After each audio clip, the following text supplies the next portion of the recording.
Weston and I did this for our class. This is just one of our school projects. We worked on it every day for the duration of class, which was 3 hours for about 2.5 weeks. There's some things that aren't fully functioning, but they're functioning to the point where we were happy with it, and we just haven't continued since then.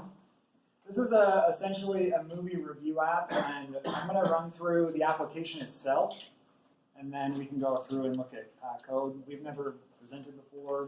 Honestly, I have no idea what I'm doing other than talking about it. We actually, just before I got up here, had a massive error, and somehow I fixed it, and so luckily it worked. But first off, this is the home page. You can scroll down. When we first thought of this, I kind of got like a Netflix theme, so you just pretty much scroll down in these areas, and then they scroll to the side. We didn't put any words, anything. We just put thumbnails of movies. And we're hitting this API. It's called the movie database. And we can come over here to the sign-in page, and I have my shared MTech. So this allows us to sign in. There are some features that are locked without signing in. You can't read the reviews, you can't write reviews, and you can't add things to favorites. We have a section down here, it's your favorites, where we had originally intended would add another thumbnail of the movie to your favorites. So if we go over here to say Rogue One, you can read right here just a brief description of the movie. We didn't get trailers working in like iframes or anything like that. We just put links in. But we have this little favorite button, which currently doesn't actually add to favorites. It just highlights and looks nice. Down here we have some reviews. We were working on specifically getting it so that a username would show up, but we didn't quite get that far. You can write a review, and then you give it a thumbs up or a thumbs down. And you can't submit unless you give it a thumbs up or thumbs down. Yeah, it's kind of hard to see. See what I can do. So like this thing? No?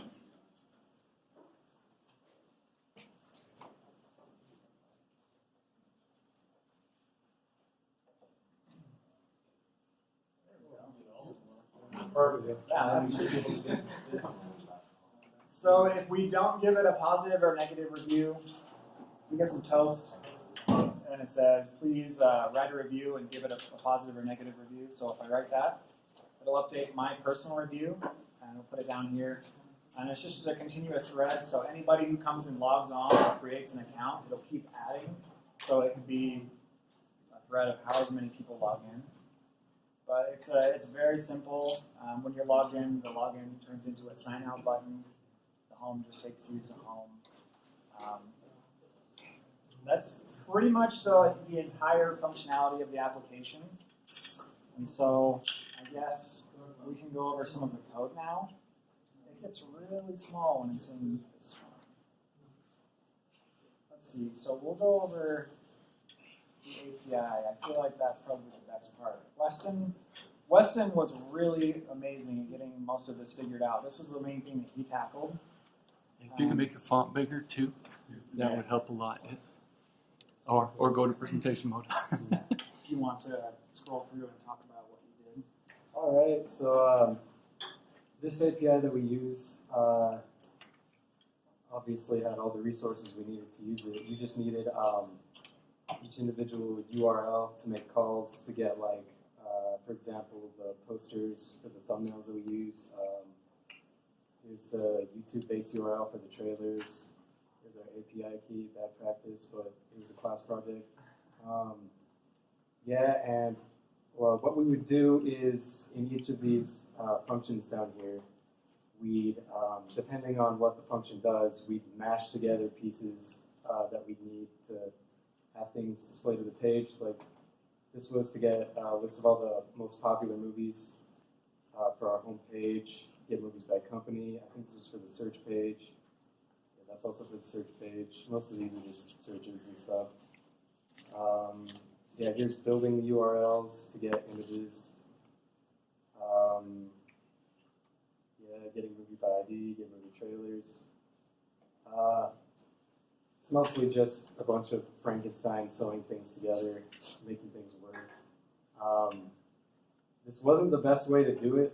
I only found out a few days before our deadline that there was something that would do all of this for us. So we didn't need to get all of these, but whatever, I guess. It's alright. That's about it for the API. It's just spamming that on all the pages to get the content there. I really don't know how to navigate in presentation mode. What the heck? Do I have to get out of it? Or change tabs? Oh boy, that's obnoxious. Alright, what else do we want to talk about? Well, you made a search function. Oh yeah. Should we show that on the site? Or? Yeah, go over the site. So I forgot to mention this. Up at the top right, we have a search. A single API call for a movie genre usually pulled back like 57,000 different things, and luckily we only got one page, which was 20 movies. So it searches like tons of movies, even in different languages. We didn't necessarily filter through it, but you can search pretty much anything, and it'll bring up movies like Star Wars. It'll bring up every Star Wars, unless you get super specific. And the way this works is it just hits the database, grabs the poster path for each of these little movies that come back in the JSON object, and when you click on these, it'll dynamically pass the movie ID into the movie details page, so you can see all the details and stuff about it. And yeah, that's about it for the search function. Pretty straightforward. Should we go over the movie details page first? Yeah. Alright, this is the code for the movie details page. This one's kind of busy because there's a lot of pieces that we wanted to display, and also a lot of unused things that we decided to cut out due to time constraints. Yeah, so the way our reviews work, just a side note because this is in here, is it's kind of like Twitter where it gives you a character cutoff. We wanted to have the reviews be shorter because nobody likes a novel as a review for a movie when you just want to know if it's good or bad. So we kind of shaped it around that. There's a character limit for the review portion. Yeah, this builds like all the description, the thumbnail for the movie poster. There's this review button. There's some toast. There may or may not be a lot of redundancies because we got it working, but it was an extreme learning experience. So I honestly had most of the time no idea what I was doing, but it ended up working. A lot of Google involved and a lot of Weston. Yeah, it looks kind of gross because this was all of our first exposure to Ionic, so it probably looks disgusting to anyone who knows more than entry level. But whatever, it was a fun experience. We learned a lot. Definitely some things we will not be doing again. A lot of fun code chunks, as you can see. Here's where we were starting to implement the add to favorites button, but again, we ran out of time to make it fully functional. And that's about it for this page. Just details and updating reviews and stuff. Oh, and we're also using Firebase to store reviews and user details, like people's usernames, which unfortunately we didn't end up using, but it's there if we ever decide to continue this. Yeah, that's about it for that page.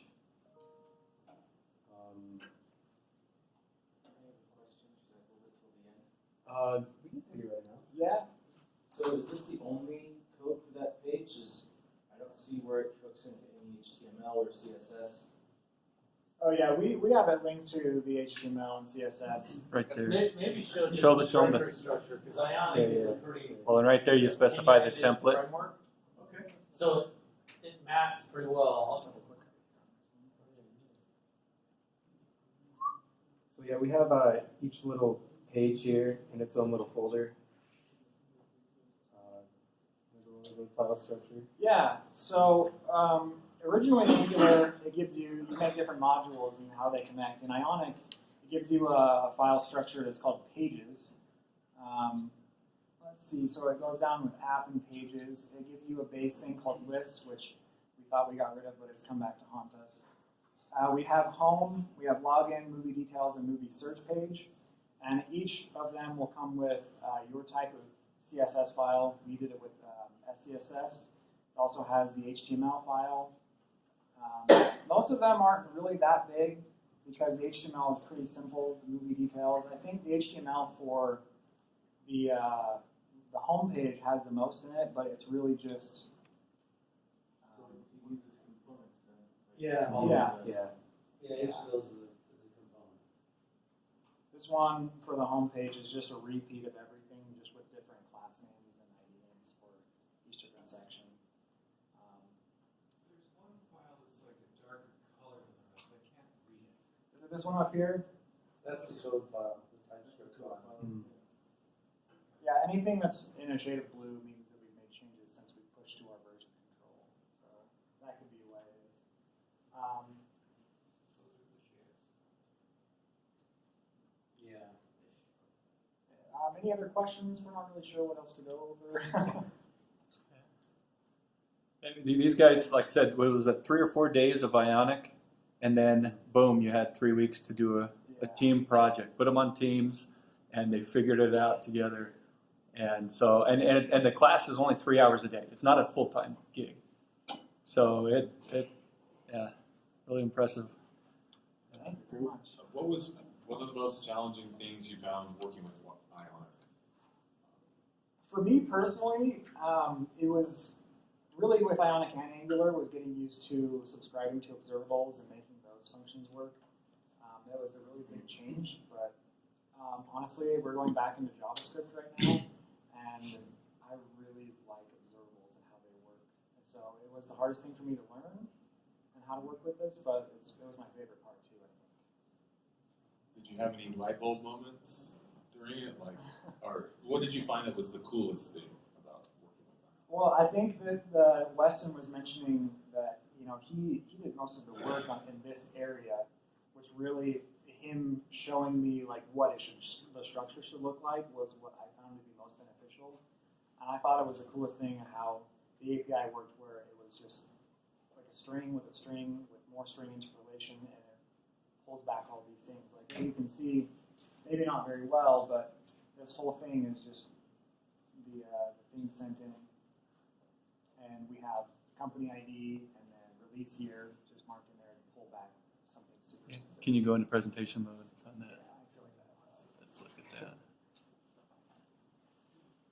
So it starts with the URL, and we pulled all these things in. It's a really long string, and you just put in little bits and pieces here and there, and it pulls back exactly what you want. How about you, Wesley? Biggest hurdle for me was honestly more on the design side of things, like just wrangling material design, things like that. Just making sure things looked all right. Our team was like a good mix of people who were really good at designing, and I'm all right at the code side of things. So we kind of complemented each other where others kind of fell short. But one thing I could not figure out for the life of me was figuring out how to get splash screens working and how to like generate a splash screen.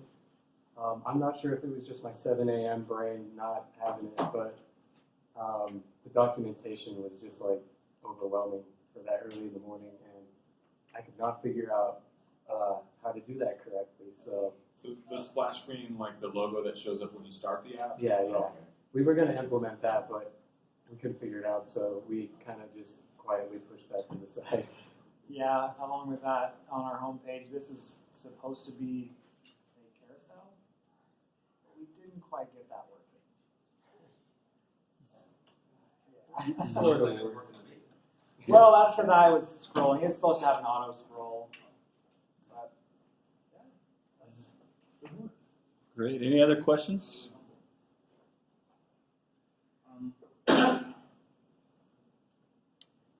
So, Ionic is a mobile app framework. So, like, it's sort of orthogonal to React or Angular? Like you could use one or the other with Ionic? It's really based on Angular. It's really based on Angular. Ionic 3 is. Ionic 4, you really don't have So Ionic, does it use PhoneGap then or Cordova to access the native things of the phone? Yeah, it does. Yeah, and we'll do more general open Q&A after the presentations are done. But I'm not trying to quash any questions. That's those good questions. Keep them coming and stuff. But we can go into some more details about some of these general Ionic things at the Q&A at the end. But yeah, anything else for Weston and Jared? All right, let's give them a hand.